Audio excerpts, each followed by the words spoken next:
अगर हमको थोड़ा बहुत भी आराम अगर लगता है तो हम आगे की कथाएं करेंगे, नहीं तो।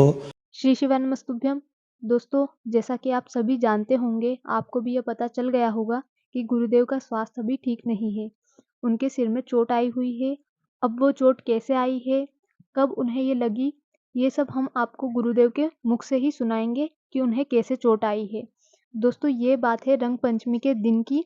उस दिन गुरुदेव के सिर पे किसी ने नारियल फेंक कर मार दिया था, जिसके कारण उनके सिर में चोट लगी है।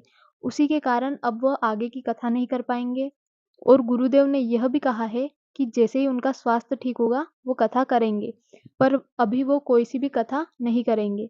तो आइए हम आपको बताते हैं कि कैसे उन्हें ये चोट आई। आप स्वयं गुरुदेव के मुख से ही सुनिए। मस्तिष्क पर जोर नहीं दे सकते और ज़्यादा बोल नहीं सकते, इसलिए आप लोगों से क्षमा मांगने के लिए हम यहाँ आए। और जितने भी श्रोता भाई बहन आस्था चैनल पर लाइव देख रहे हैं, सोशल मीडिया पर सुन रहे हैं, उनसे भी हम क्षमा चाहते हैं। आप कथा अगर हमको थोड़ा बहुत भी आराम अगर लगता है तो हम आगे की कथाएं करेंगे, नहीं तो जो कथाएं आगे भी बिलासपुर और हालेकोसा छत्तीसगढ़, ये भी कथाएं कैंसिल हो जाएगी। हर हर महादेव हर। काशी विश्वनाथ आवाज सब दूर। देवादिदेव महादेव की कृपा,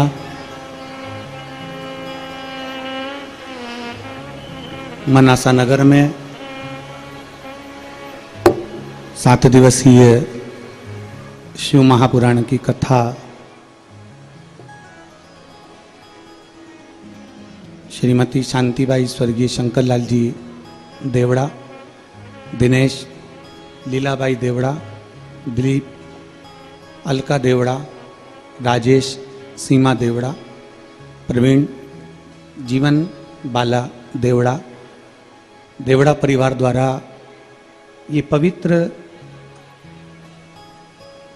मनसा पूर्ण महादेव की ये धरा मनासा, जिसको मंदिरों का नगर भी कहा जाता है,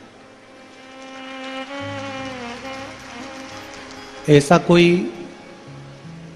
कथाकार नहीं होगा जो मनासा नहीं आना चाहता होगा, क्योंकि यह मंदिरों का नगर है जहाँ कथाकार कथा करना पसंद करते हैं, कथा कहना पसंद करते हैं। पीछे महादेव की होली सीहोर की हुई, महादेव की होली आष्टा की हुई। आष्टा की महादेव की होली 29 तारीख को हुई, जिसमें गुलाल की जगह कोई नारियल फेंका गया, जिसके कारणवश ब्रेन में थोड़ा सा दिक्कत आ गया है। तो जो गुम्मा, जैसे कि चोट लगती है तो गुम्मा ऊपर उठता है, तो अंदर की ओर चोट लगने के कारण अंदर सूजन हो गई है ब्रेन में। तो डॉक्टरों के हिसाब से माइंड पर ज़्यादा जोर नहीं दे सकते और लगातार दवाइयों पर अभी हाल थोड़ा सा रहना पड़ेगा। तो जब तक डॉक्टर परमिशन नहीं देते तब तक कथा हम कर नहीं सकते। आप हमारी जीजी हो और आप हमारे जीजा हो, एक भाई के दर्द को आप लोग जानते हो, तो मुझे उम्मीद है कि आप सब यहाँ पहुँचे, आप लोगों को कष्ट हुआ और केवल हमारे वचन को निभाना था, इसलिए हॉस्पिटल से छुट्टी कराकर मैं आज आप लोगों के बीच में आया हूँ।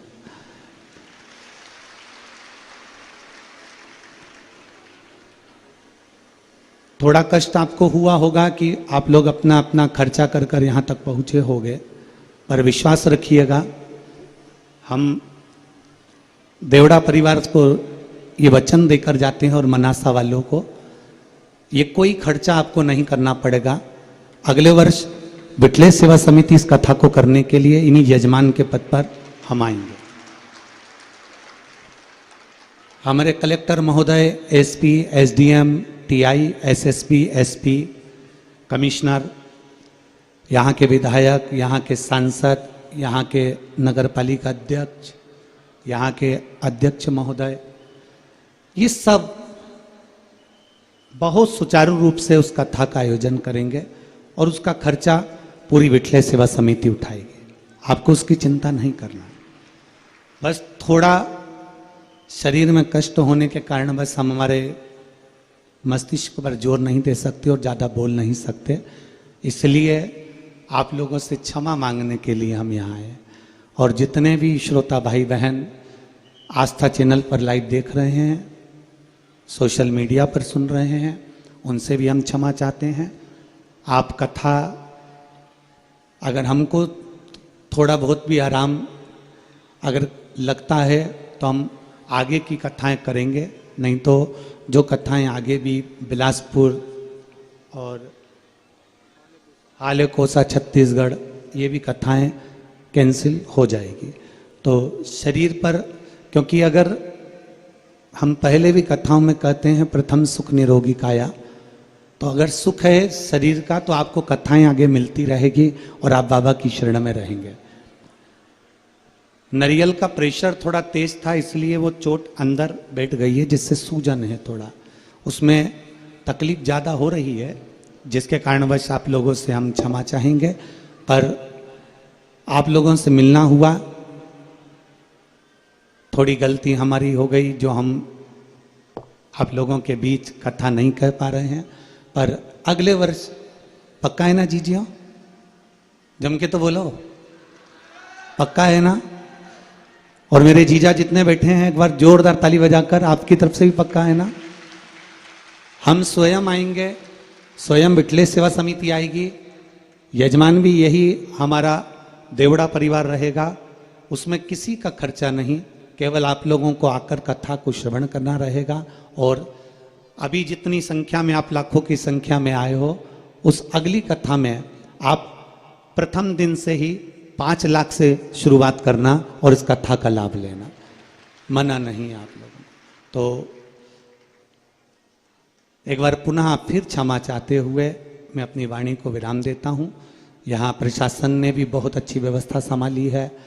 देवड़ा परिवार ने, पहले तो कथा कैंसिल हो गई थी, फिर वापस देवड़ा परिवार ने प्रयास किया। यहाँ के विधायक महोदय, यहाँ के सांसद महोदय, यहाँ के अध्यक्ष महोदय, यहाँ के समाज के अध्यक्ष महोदय, सभी ने बहुत मेहनत करी, सेवा करी, जिसके कारणवश ये कथा यहाँ वापस मिली। पर कथा में बाबा देवाधिदेव महादेव को जब कराना होगा, आज भी हमारे देवड़ा परिवार की माता जी की आंख में आंसू थे। हमने कहा माँ तू चिंता मत कर, तेरा बेटा तुझे वचन देकर जाता है, 1 साल में वापिस आऊँगा कथा करने के लिए, और दिल से करेंगे। तो मैं क्षमा चाहते हुए इस कथा को यहीं पर विराम देता हूँ और प्रयास करूँगा आप सब मुझे क्षमा करेंगे। श्री शिवाय नमस्तुभ्यम। आपका ये भाई फिर मिलेगा वापिस पुनः। जब तक स्वास्थ्य ठीक नहीं होता आगे की जो भी कथाएं रहेंगी वो कैंसिल होती जाएंगी। जो आस्था चैनल पर सुन रहे हैं वो ध्यान रखें इस चीज़ का। श्री शिवाय नमस्तुभ्यम। आज से जो लाइव कथा थी वो ना आते हुए डी लाइव कुबेरेश्वर धाम की जो रुद्राक्ष उत्सव की कथा है वो आपको डी लाइव 7 दिन श्रवण करने को मिल जाएगी। हर हर। एक बार देवड़ा परिवार के लिए जोरदार ताली बजाएं, जिन्होंने इतनी मेहनत, इतना व्यवस्था सुचारू रूप से करी है। देवड़ा परिवार के प्रेम के कारणवश ही ये लोग तो आए थे हॉस्पिटल मिलने के लिए और अस्पताल पहुँचे थे। हॉस्पिटल में तब मैंने इनको कहा था कि मैं अस्पताल से डायरेक्ट आपके मनासा आऊँगा और भक्तों से एक बार मिलकर जरूर जाऊँगा। हर हर महादेव। तो दोस्तों, जैसा कि आप सभी ने सुना गुरुदेव के मुख से कि उन्हें चोट कैसे आई है। अब हम सभी भोले बाबा से बस यही प्रार्थना करेंगे कि गुरुदेव का स्वास्थ्य जल्द से जल्द ठीक हो जाए, उनकी तबीयत जल्द से जल्द ठीक हो जाए और फिर से हमें शिव महापुराण की कथा सुनने को मिले।